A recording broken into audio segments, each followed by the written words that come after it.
Good morning, everyone. This is Carrie Holmes with Workplace Education Manitoba, and we are so excited to bring our Tuesday Tidbit. And welcome to September. Can you believe it? I had a really sad little girl in my home yesterday when she came outside. I sometimes work outside on my deck, and she came outside and she said, "Mama, is this fall?" "No, Mama." But then we get to wear cozy colors like on our screen here for navigating change. So I'm excited to bring this topic to you. We call it navigating change, but we're also, as leaders, we're leading through change. So many of us are doing that every single day, especially with the you know what that's happened over the past few months. We're not going to talk about it, Voldemort, right? Workplace Education Manitoba, we're helping people to develop essential skills that are needed for work, learning, and life. And as we look at our vision, I want you to think about how essential skills fit in with both your workplace but also with your outside of work life. Because our vision is that all Manitobans have access to the essential skills, knowledge, and training required to determine and pursue their goals related to learning, the workplace, and life. Now we'll look at just briefly here the 9 essential skills: oral communication, thinking, reading, continuous learning, document use, computer use, writing, working with others, and numeracy. And when we consider leading through change, oral communication stands out, as does thinking, continuous learning, and working with others. And more often than not, we are all working through all of these essential skills on every given day. Now, thank you for bringing up the chat. I appreciate that. You'll notice in your, along the side, you'll be able to use the chat function. And if you like, please indicate where you're joining from. That's always a fun way for us to be able to engage. There will be a time where I will ask questions today and you can answer in that chat function. Also, you'll notice at the top of your screen, there's emojis. Who doesn't love an emoji? It's Tuesday, Emoji Day. And also a section if you want a private question, you can insert that in there as well.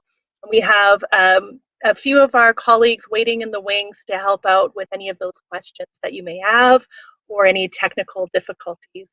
Yay! Oh, so fun. Thank you, everybody, for putting that in. I love seeing where we're joining from all around the province. I, too, am joining from Selkirk, like Rochelle and Gail, and so it's really exciting to be able to connect this way. And that's one of the changes I think that we've seen as an organization. Um, because of a pandemic, we're able to, it opened our eyes to the reach that we can possibly have using this online platform. Now, we have a new building. We are in now in our new office in Selkirk, which is across from the library, where they're huddled in with Red River College, which is a great opportunity for us to co-collaborate with them. Our website listed here as well. Now, those of you that may or may not know this, look at the province. We have so many centers located throughout the province. We have our West centers, and within our West centers, we do upgrading, any skill gains that you require, computer classes. Hey, don't remember how to do math? Head on over to the West Center and we can help you out. Not me personally, obviously, but others can. So you'll see that we have so many different offices throughout the province. There's probably one right close to you. We want to give a big fat thank you to our contributors for making this training accessible to all Manitobans. So we'd like to express that appreciation to Employment and Social Development Canada and Manitoba Education and Training. And this project was jointly funded through Human Resources Skills Development Canada and Entrepreneurship Training and Trade. And for more information, I call it our mothership website, wem.mb.ca. So thank you for joining and welcome. Today's session, we're going to look at the phases of change, look at ways of guiding and leading teams through each of the phases of change, and consider our own readiness to change. I'm going to show you several characteristics that are required to lead through change successfully. And I don't know about you, but I usually know my strengths, and I often more than know my strengths, I know my weaknesses. And so as we go through these today, I invite you just to make a note and on both your strengths and weaknesses and see where you can improve. So, a question, and please feel free to use the chat here. How do you prepare, and how does your organization prepare for change? What do you do to allow that flow of information when it comes to a change?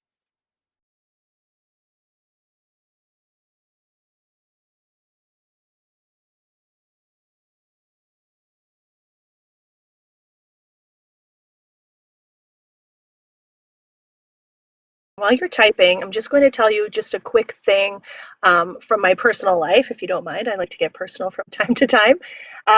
So last September, my daughter went into school, and her teacher started to use an app, and I know other teachers do this as well, but I was really impressed. This was our first time using this type of form. And she introduced us to an app where she would post pictures from the day, give us our homework assignments, remind the kids what they needed to do. And so both Ella and I would be on this app together.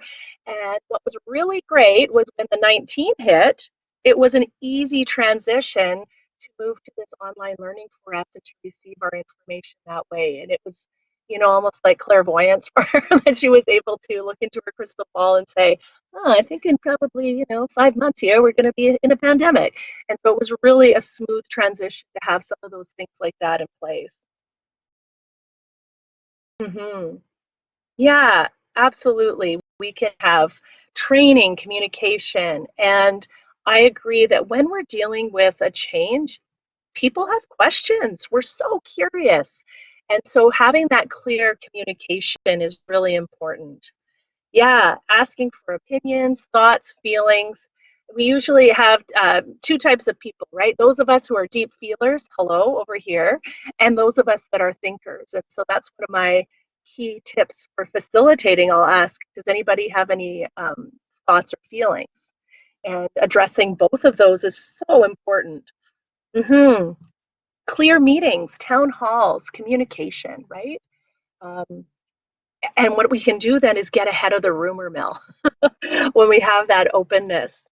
So, as leaders, I would suggest that that's probably what we're doing as well. We're inviting questions, we're asking for input, we're looking for that dialogue.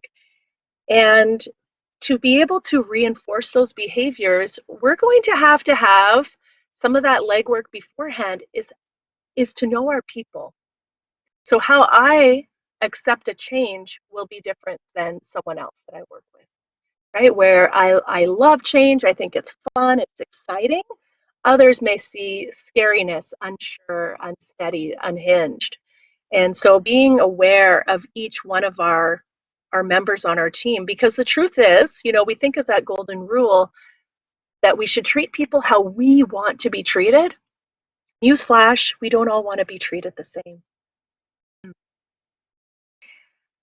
Maybe you've heard of this, the Serenity poem. Let me have the serenity to accept the things I cannot change, the courage to change the things I can, the wisdom to know the difference.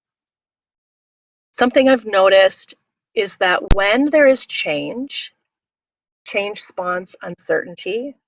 And uncertainty, there are a lot of people that really desire control. So when they are in a change and they feel out of control, we can lead it ourselves down a deep, dark path to conflict, misunderstanding, miscommunication, and one of the juiciest that can be really damaging. We pile all those together, and then we have a lack of trust. And anytime we want to we're going through a change, which I would say is pretty much every single day. There's something new all the time, right? That we need to be really mindful of how am I continuing to build trust with my people. So, when an organization is just getting started, there's this constant flurry of activity. There are new policies, experimentation, innovation taking place. And for some of us, it's a really exciting time. For others, it's pretty scary, like I mentioned before. But under pressure, I was wondering what types of pressure do you see? Most organizations were seeing external pressures and internal pressures. So those external pressures would be, like a pandemic, legislative changes, things like that. And internal pressures we see within our policies, our people, Any type of, real life changes, people coming and going from the company. Oh yeah, huge one, right? School starting. This is going to be, I think, we better all buckle in for the next month, whether we have people going to school or not. There are a lot of people in our communities that are going to be affected by this change. And of course, the guilt of, should I send my kid to school? Should I keep my kid home? Personally, I can't imagine teaching grade 10 pre-calculus. It's not happening. So, there's all these different feelings. And so those pressures are being felt in our organizations. Anything else that you can think of that would be a pressure that a company would face?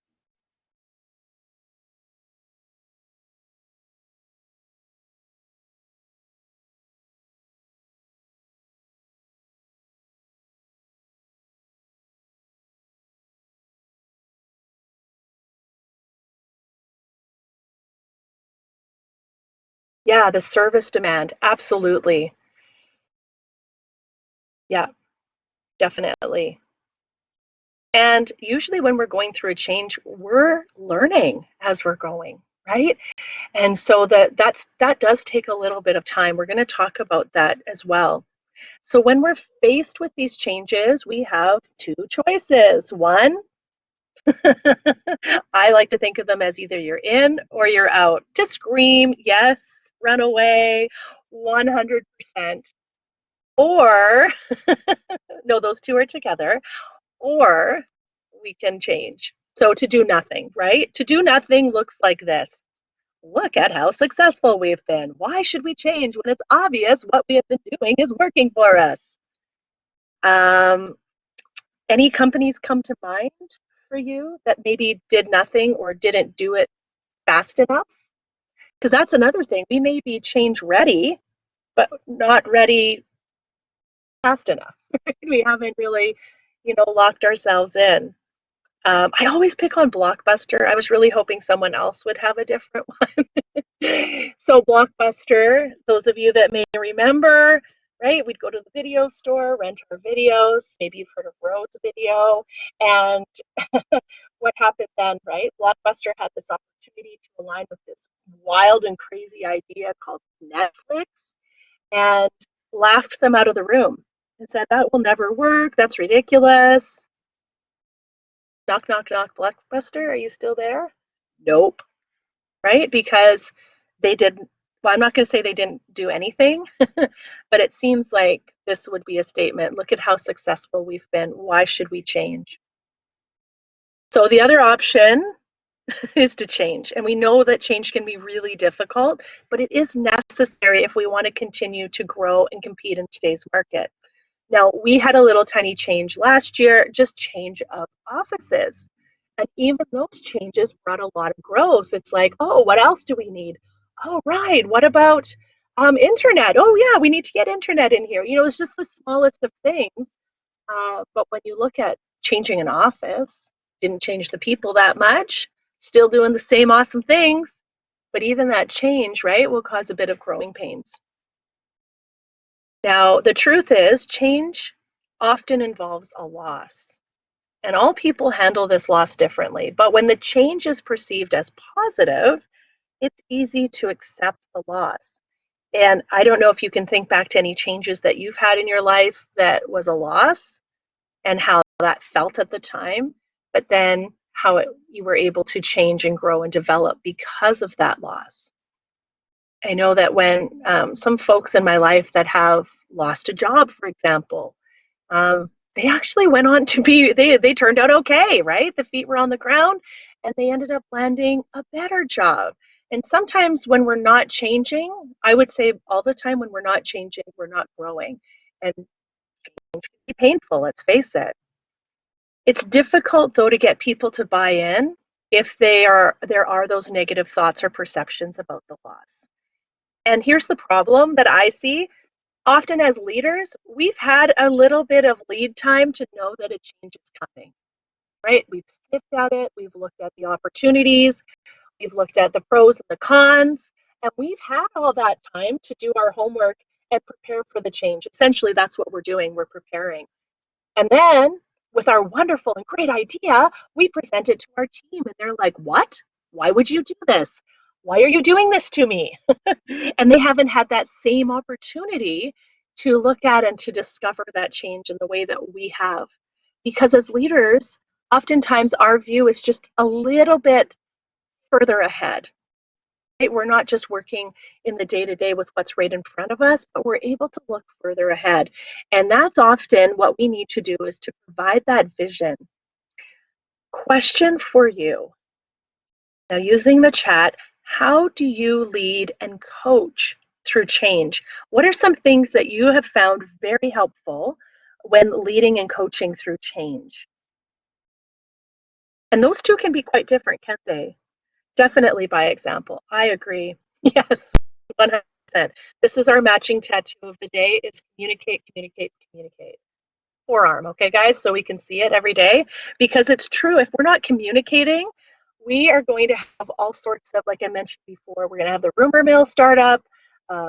There's distrust, there's uncertainty, like all the nasty things. hmm Yeah, we need that input from our team. Help them to be on board. Like I said, we're seeing the future, they're seeing what's in front. And so being able to provide that bigger picture will be so important. hmm Jacqueline, I'm a big believer of building on those strengths, right? Show them how they've already come through some changes. Acknowledge their competencies, the strengths that they have that will help push them through and help pull others through this change. hmm Yeah, taking the fear out of it. That's amazing. Thank you so much, everybody. Oh, let's look at a couple more. hmm This is true, except that there'll be resistance. Try to meet halfway. Yeah, meet them where they are, right? Isn't that the greatest saying? Because we can't force them. That's a truth, right? We can guide them and giving them that notice. Yeah, something's coming up. Now, my favorite thing back in the day in a different lifetime was when it was a general manager, actually. It wasn't even just my manager, it was the big manager who was quite short, actually. So that's kind of funny. But anyway, wonderful person. And he came in and said, "I want to let you know that your jobs are safe." And we all kind of like just sideways glanced at each other. We're like, we didn't think they weren't safe. Okay. 6 months later, our jobs were safely tucked away in Toronto. So we could keep our jobs, but we'd have to be willing to move. And I've lived there and it's a great place to visit.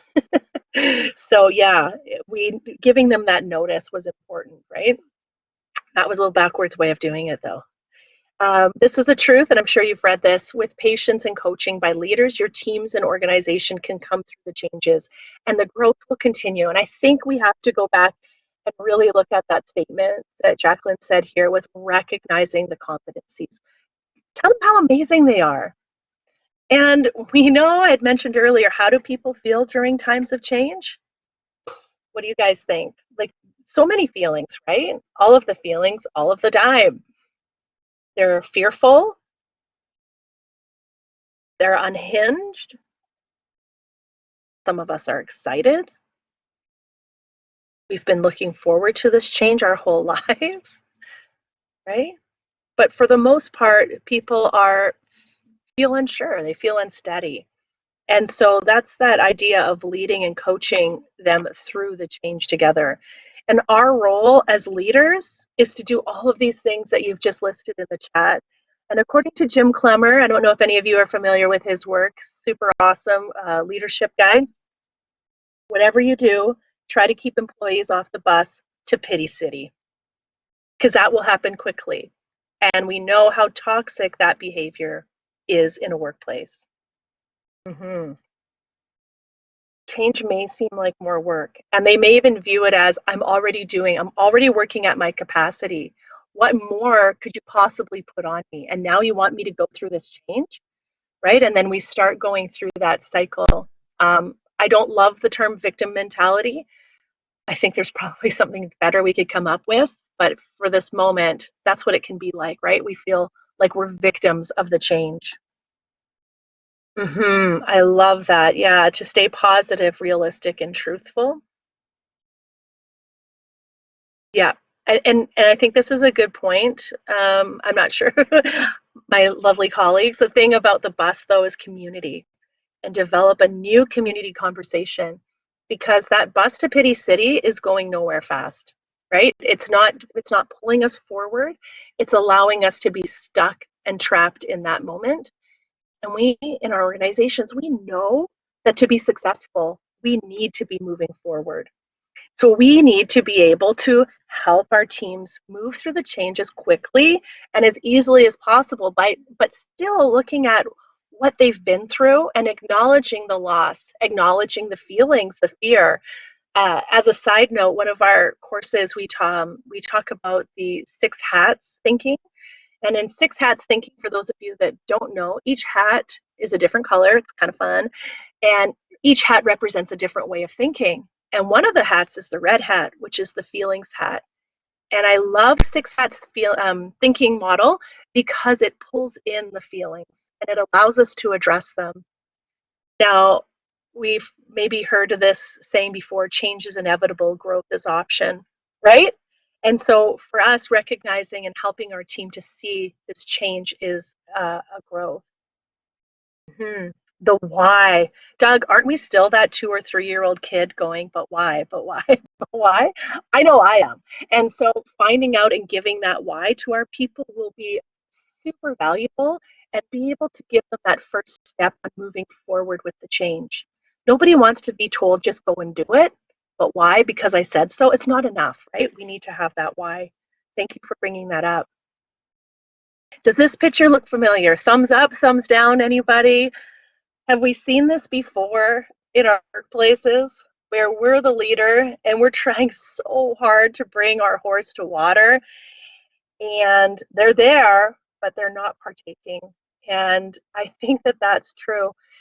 We can guide, we can lead, but we cannot force for a myriad of reasons, but we're not going to get further ahead.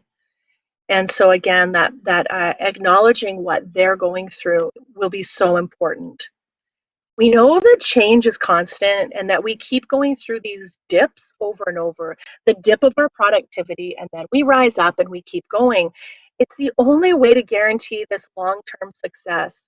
And I can see from what you've said here that we've all gone through these waves of change where we're coming up, we're doing so well, and then a change comes and our productivity starts to tank, right? And then we're coming back up, we're riding that wave, we're doing well, everybody's, we were hopeful and optimistic, and here we are, and boom, another change.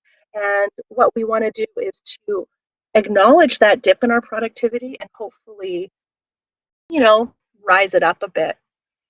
So these 7 traits of change readiness, here's your opportunity to say yes, no, maybe I need some work on this. So it's about understanding our own personality when we're faced with a change, because sometimes what we do is that golden rule. We treat people how we want to be treated. Well, I'm optimistic. Why isn't everybody else optimistic, right? And so let's take a look at each one of these. The first one is resourcefulness. I think of MacGyver, like we just need a piece of gum and a pencil and we'll be fine, right? We're effective at making the most of any situation, using those resources, seeing more than one way to achieve goals, and maybe even looking in those less obvious places. When people are low in resourcefulness and encounter obstacles, and maybe you have people like this on your team or you're one of them, they get stuck and they dig in their heels. And it's like, whoa, I don't see a way out of this, right? Which can be really overwhelming. Now, those of us with high scores in this, and there is, when you take our full course on this, we have an assessment.